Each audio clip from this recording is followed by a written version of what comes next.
Dasma shqiptare 2017. Paraqet. Përshëndetje. Jam një grua 34 vjeçe, e shkolluar, e diplomuar dhe kam një punë të mirë. Në moshën 25 vjeçe u martova, por banonim në periferi. Dhe burri me kishte thënë që pas martesës do të bëjmë një shtëpi të re dhe do jetonim së bashku vetëm ne të dy. Burri gjeti punë me një herë pas dasmës dhe unë vazhdova punën që kisha që para se të martohesha. Ishte mjaft vështirë që të mblidhnim aq shumë lek sa për të ndërtuar një shtëpi të re, kështu që fillova të punoja me orare të zgjatura, ndërsa burri gjeti edhe një punë tjetër dhe mbante 2 punë njëkohësisht. Të njëjtën gjë po bënin edhe kunati me kunatën. Edhe ata punonin shumë dhe shiheshim aq rrallë sepse e gjithë koha na shkonte në punë. Ende se kishim vendosur nëse do e ndërtonim shtëpin nga e para apo të blinim ndonjë të gatshme. Dhe pas 5 vitesh arritem që të blinim një tokë në qytet.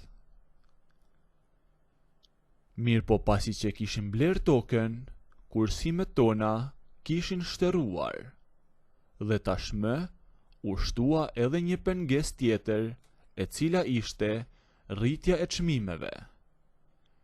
Çmimet e materialeve të ndërtimit, e sidomos çmimet e hekurit, arritën kulmin dhe dal nga dal filluam të dorëzoheshim.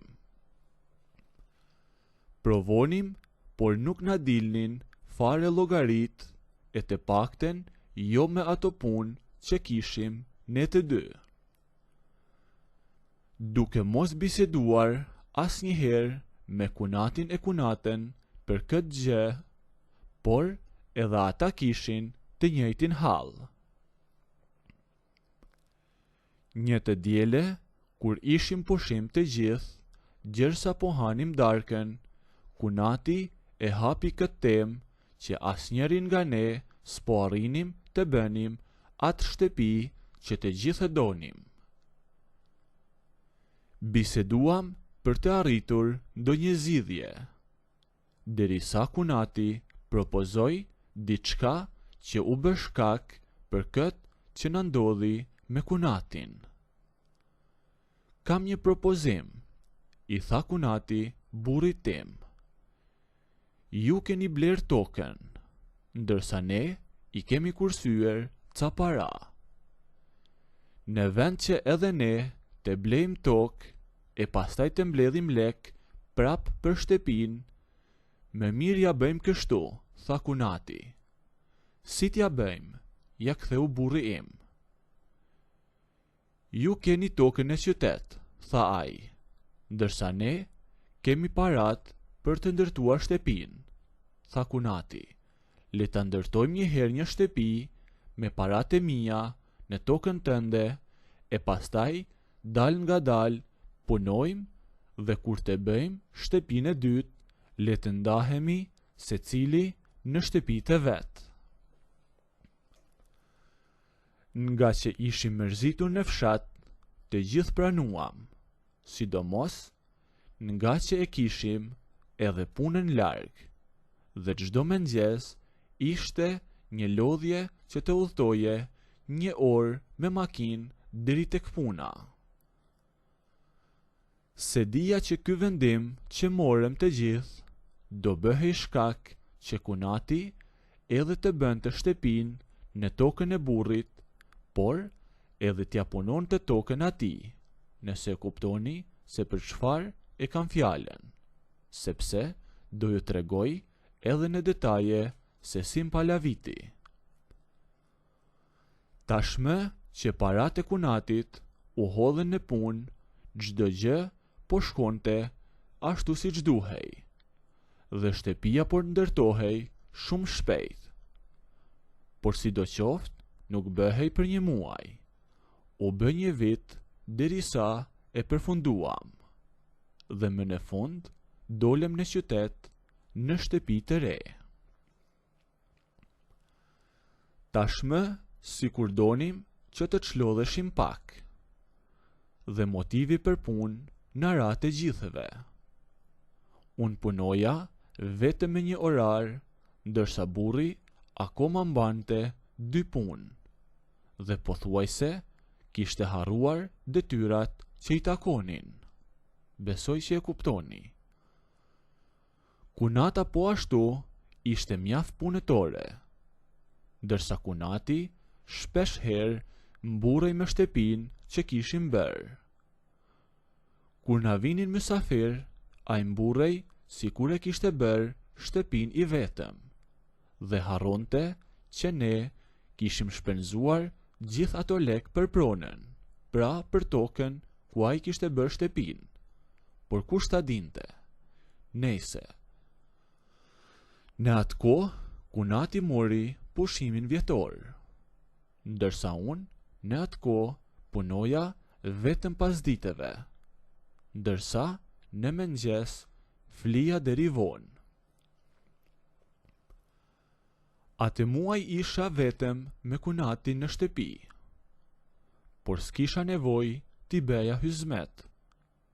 Ai përgatiste mëngjesin dhe drekën për vete, sepse ishte mjaft i aftë në kuzhinë. Unë isha ajo që s'ja thoja fare kuzhinës, dhe gjatë këtij pushimi që kam do të mësoj që të gatuash, më tha kunati.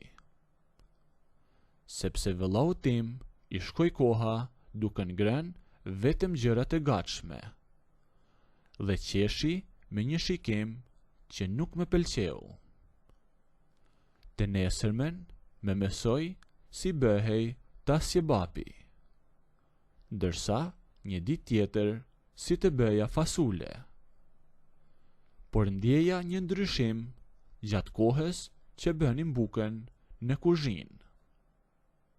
Thoja me vete, ndoshta jo, por ndoshta me duken gjërat nga mungesa që ndjeja. Por me të vërtet, intuita nuk po me gënjente. Një ditë u zgjova në orën 1 të drekës. Kisha fjetur shumë dhe mezi po me dilte gjumi.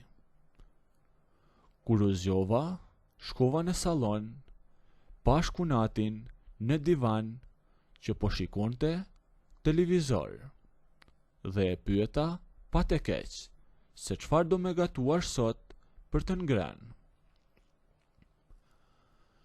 Me duket që sot do të hash pyken, më tha ai. Isha e përgjumur dhe thash nuk e ndjeva mirë. S'të ndëgjova, i thash se çfarë the. Po, tha, e ndëgjove mirë, pse s'te pëlqen?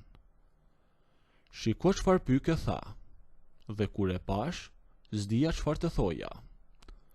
Shko edhe një herë nga ke ardhur, më tha ai, sepse vi unë atje. Mendjes më kishte marrë që do haja pykat ditë. Shkova dhe ja.